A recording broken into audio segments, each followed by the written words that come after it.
and I know that you have a pair. Yeah. Right. Which I would love for you to explain it, because I've only, I've seen it, and it looks like a very difficult and challenging thing to go through, almost like a rite of passage. Yes. What's your experience like?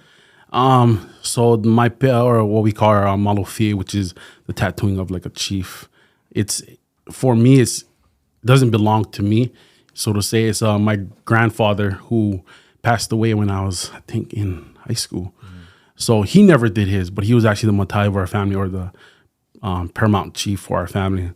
And so I always told him, like, oh, Grandpa, why do you never do your pit? Like, what was going on with it? And he was like, oh, I just kind of never got the chance to. By the time we got into life, everything moved so fast.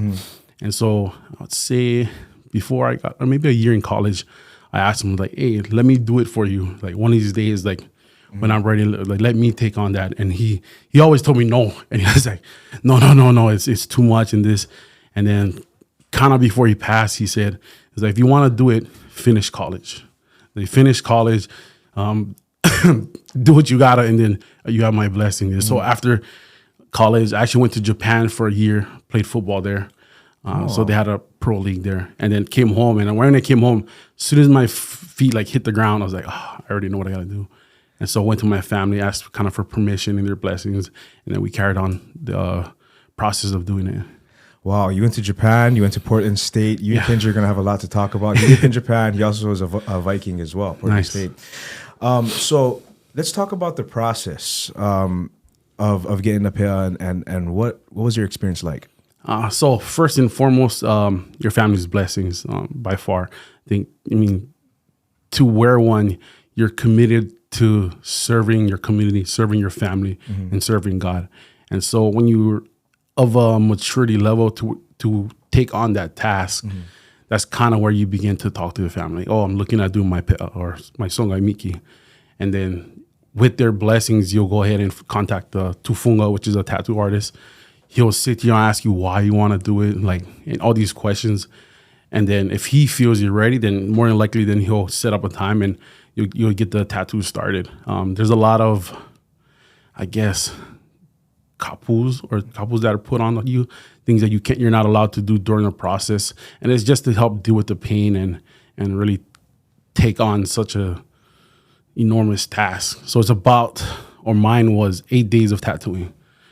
Sessions went from 8 hours to as long as 14, I think was my longest.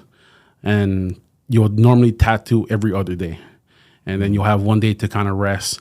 And the tattooing part is pretty sore or intense, but it's when you finish the session, they actually have to massage the parts that they just tattooed. So they have to get out the extra ink. And that is I think the worst part of it is you just went through hours of dealing with this pain, and now someone has to scrub you down and push out all this extra ink. And then that's kind of the tattooing process of doing it body piece by piece. So you'll start from your upper back, move down to your butt, down to the back of your calves, and then they'll wrap it around your legs. So. And there's many different designs I've seen. Yeah. What is yours symbolic of? So the general outline is always the same on everyone for the males.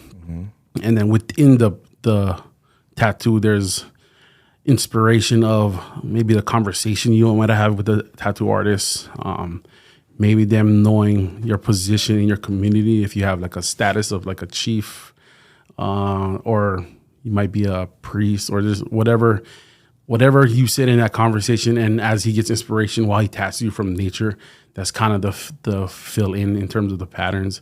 And so there's patterns that will represent nature, like the water. The black represents the water, which we call kapulu. And just being surrounded by water. You have patterns which will kind of mimic the footsteps of your ancestors, and kind of following in their path. And so it goes a lot deeper and more intricate, and we can sit there for hours. Yeah. But that's kind of just the general, I guess, theme of the tattoo. So how has it changed your life post?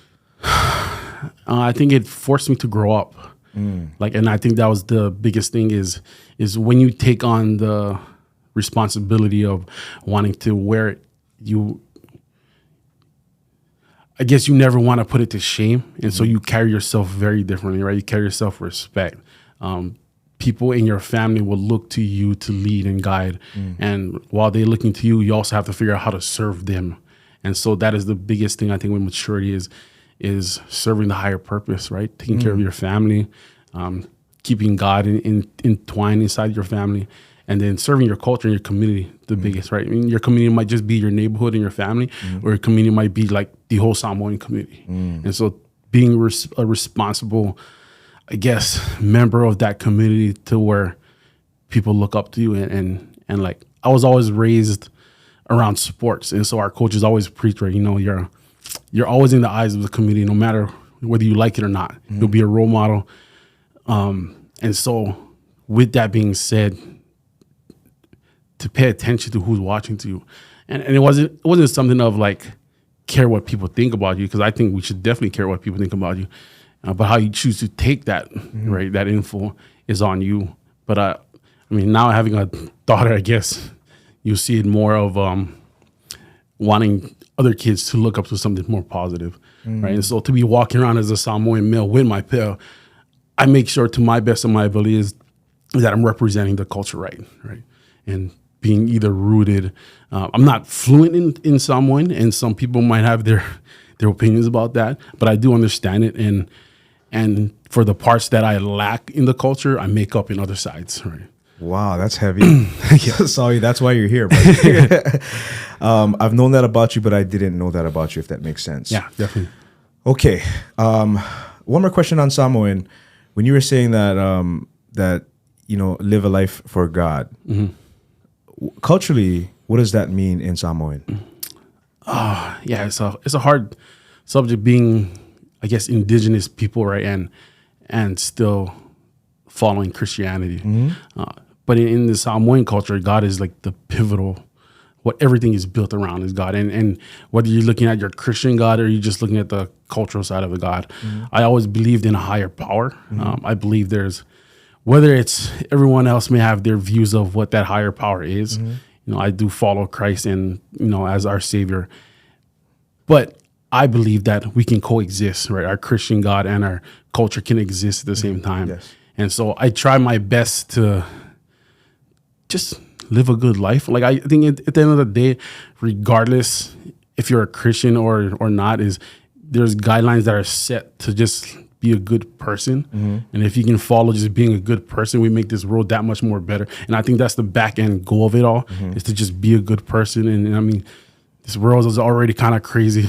So, I mean, we don't need any more negativity added to it. And so just following in some higher power will lead you to being a better person, I believe.